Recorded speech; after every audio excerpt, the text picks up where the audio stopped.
نظام الدین اولیاء علیہ رحمہ کو محبوب الہی کہتے ہیں نا، ان کا واقعہ بھی علماء نے یہ لکھا ہے، صوفیاء نے، کہ ان کے شیخ حضرت بابا فرید الدین گنج شکر رحمۃ اللہ تعالی علیہ ایک دن موج میں آ گئے اور کہا کہ نظام الدین محب بنو گے یا محبوب بنو گے؟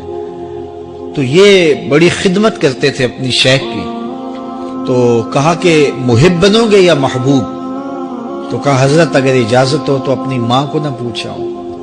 اللہ اکبر، ان لوگوں کی مائیں بھی تو صاحب حال ہوا کرتی تھی۔ تو کہا کہ اگر اجازت ہو تو اپنی ماں کو نہ پوچھاؤں کہ محب بننا ہے یا محبوب بننا ہے؟ کہا جاؤ تمہیں اجازت ہے۔ تو گھر کی طرف روانہ ہوئے، ایک آدھ دن کا سفر کیا۔ راستے میں ایک فقیر تھا مجذوب، جو راستے میں بیٹھا تھا، حالت اس کی عجیب سی تھی، تو یہ سلام کر کے گزرنے لگے تو وہ مسکرا کے بولا محب بنو گے یا محبوب؟ تو حیرت زدہ ہو گئے کہ اسے کیسے پتا چل گیا، یہ تو میرے شیخ کا اور میرا راز ہے۔ تو رک گئے، کہا کہ حضرت اگر آپ بتا دیں تو بہت اچھا ہو۔ کہا نہیں ماں سے پوچھو، جو وہ بتائے گی وہی بن جانا، اور اگر ماں نے نہ بتایا تو کل آ جانا، اسی وقت یہاں ملاقات ہوگی، پھر میں بتا دوں گا۔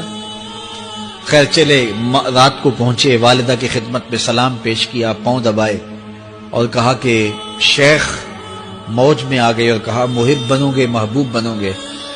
تو میں نے کہا ماں سے پوچھ لوں۔ تو میں اماں جی آپ سے پوچھنے آیا ہوں، راستے میں یہ واقعہ بھی ہوا۔ تو ماں نے کہا کہ بیٹے تم صبح ناشتہ کر کے پلٹ جانا، اور وہ جو راستے میں تیرے دل کی بات بوجھ گیا، وہ کوئی صاحب حال تھا، وہ تمہیں صحیح بتا سکے گا کہ محب بننا کہ محبوب بننا۔ خیر یہ صبح ناشتہ کر کے ماں کے پاؤں پکڑے، اجازت طلب کی اور واپس نکلے، اور وہاں جا کے دیکھا تو کوئی فقیر نہیں ہے۔ بڑے حیرت زدہ ہوئے، دائیں بائیں سے پوچھا کہ یہاں کل ایک بابا بیٹھا تھا۔ کہا وہ تو کل کے فوت ہو گیا۔ تو کہا اس کی قبر کہاں ہے؟ کہا قبر کس نے بنانی تھی اس کی؟ وہ گندگی کے ڈھیر پہ لوگوں نے پھینک دیا۔ دل میں بڑے حیرت زدہ ہوئے، اتنا با کمال تھا، لیکن اپنی حالت یہ، خیر وہاں چلے گئے اور جا کے کھڑے ہو کے پوچھنے لگے بندہ خدا دل کی باتیں بوجھتا تھا اور میرے ساتھ وعدہ کیا تھا کہ اگر ماں نے نہ بتایا تو کل آنا، اور اپنا پتہ ہی نہیں تھا کہ کیا ہونے والا ہے۔ یہ بات کہی تو بابا اٹھ کے بیٹھ گیا۔ عرش فرش تے بانگا ملیاں تے مکے پہ گیا شور، بلے شاہ سا مرنا نہیں تے گور پیا کوئی ہور۔ ہاں اٹھ کے بیٹھ گیا اور کہا کہ نظام الدین محبوب بننا محب نہ بننا۔